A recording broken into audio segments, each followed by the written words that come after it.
గొడ్డలి పార్టీ అంటే చంద్రబాబు ఇచ్చే తుప్పు గొడ్డలు, కట్టెలు గొడ్డ కూడా పనికిరాని గొడ్డలు మాకు అవసరం లేదు. 2029లో జగన్మోహన్ రెడ్డి గారికి రాష్ట్ర ప్రజలు గొడ్డలు ఇస్తారు, పరశురాముడు గొడ్డలి.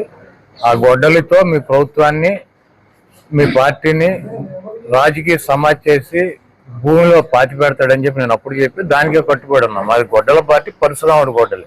అది 2029లో ప్రజలు ఇస్తారు. ఈ కట్టెల గొడ్డ కూడా పనికిరాని తుప్పు గొడ్డలు మాకు అవసరంలా, అది వాళ్ళ దగ్గర ఉంచుకోమని చెప్పండి.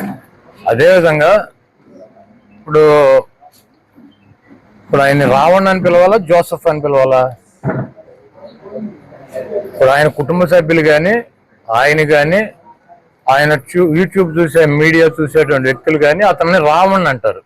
అతన్ని జోసెఫ్గా ఎవరు మార్చింది? ఎవరు? ఏబిఎన్ రాధాకృష్ణ గారా? TV5 BR నాయుడా? మహాన్యూస్ వంశీనా? ఎవరు మార్చారు ఆయన? రావణ్ని జోసెఫ్గా మార్చింది ఎవరు? దేనికి మార్చారు రావణ్ని జోసెఫ్? కారణం ఏంటి? అదేవిధంగా అతను నేను కమ్మ అని చెప్పాడు. అతను భార్యగాడు వచ్చి నా భర్త కమ్మ అని చెప్తాను. వీళ్ళు కాదు కాదు అతను దళితుడు. ఎందుకు అతను కులం కాడ ఎందుకు మార్చేశారు? అతనే చెబుతున్నాడు ఏమని, నేను క్రిస్టియన్ కాదు అని. కాదు నువ్వు క్రిస్టియన్వే, కులం మార్చేశారు. కమ్మ అంటే కాదు దళితుడు అంటున్నారు. నా పేరు రావణ్ అంటే కాదు నీ పేరు జోసెఫ్ అంటున్నారు. నేను క్రిస్టియన్ కాదురా బాబు అంటే కాదు నువ్వు క్రిస్టియన్ అంటున్నారు. అసలు ఈ రాధాకృష్ణ గారికి కానీ, ఏబిఎన్, TV5 బిఆర్ నాయుడికి కానీ, ఈ మహాన్యూస్ వంశీకి కానీ అతని కులాన్ని, పేరుని, మతాన్ని మార్చాల్సినటువంటి అవసరం ఎందుకు వచ్చింది? ఇప్పుడు అతను రావణ్ అంటే ఈ రాష్ట్ర ప్రజలు గుర్తుపెడతారా, జోసెఫ్ అంటే గుర్తుపెడతారా? అతను చెప్పింది, అతని భార్య చెప్పింది, అతని అనుచరులు చెప్పింది ఇదేది కరెక్ట్ కాదు. వీళ్ళు ముగ్గురు పెట్టిన పేర్లే కరెక్టా? నేను ఒకటి అడుగుతున్నా, సరే రావణ్ వాళ్ళు చెప్పినట్టు మా మనిషి అయితే పిఠాపురంలో బెయిల్ ఎందుకు వచ్చింది అతనికి?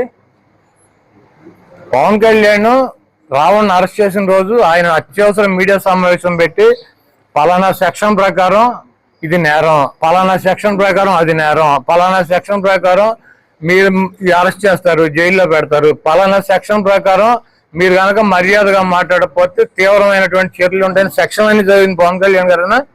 జగన్మోహన్ రెడ్డి పవన్ కళ్యాణ్ గారు చదివింది, పవన్ కళ్యాణ్ గారు చదివారు. ఆయన మీద కేసు ఎవరు పెట్టారు?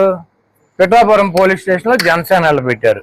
పెడితే ఆయన అక్కడ తీసుకెళ్లారు. పిఠాపురంలో బెయిల్ ఎవరు ఇప్పించారు? మేము ఇప్పించామా? జగన్మోహన్ రెడ్డి గారు నేను ఫోన్ చేసి సిఐకి, నాకు డిఎస్పీకి, ఎస్పీకి మా రావణ్కి బెయిల్ ఇచ్చేయండి అని చెప్పామా? ఎవరు ఇచ్చారు బెయిల్? ఇన్ని సెక్షన్లు మధ్యాహ్నం చదివితే రాత్రికి బెయిల్ వచ్చింది ఆయనకి. కారణం ఎవరు? మేమా, చంద్రబాబు నాయుడు? అయిపోయింది. అక్కడి నుంచి ఆయన ఎక్కడ కాకినాడ రూరల్ ఎమ్మెల్యే నానాజీనా? జగన్మోహన్ రెడ్డి నరే జగన్మోహన్ రెడ్డి నీకు దమ్ముంటే విడరా, నేనేంటో చూపిస్తా అన్నాడు. సర్లే జగన్మోహన్ రెడ్డి రావటం టైం పడుతులేమని చెప్పి ఈయన పంపించారు, ఈయన సంగతి చూడండి రాని. ఎవరిని? రావణ్ణి పంపిస్తే అక్కడ కూడా బెయిల్ వచ్చేసింది.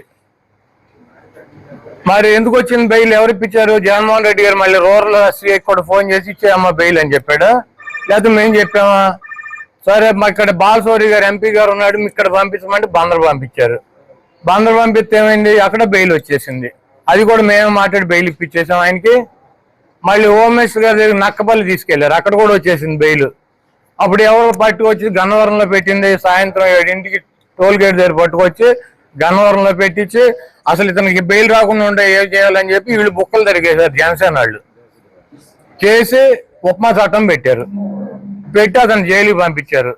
సర్లే ఇక ఈ వదిలేదట్లేడు పట్టువాళ్ళని విక్రమార్కుడు 4 రోజులు పంపించేస్తే అయిపోతులేమని చెప్పి ఇక మా వాళ్ళు కూడా చల్లబడి ఇక ఫోన్లు ఆపేసి ఇవి ఒకసారి పెట్టేదో ఒక 10 రోజులు 15 రోజుల లోపల ఏంట్రా బాబు అని చెప్పి మా తెలుగుదేశం పార్టీ,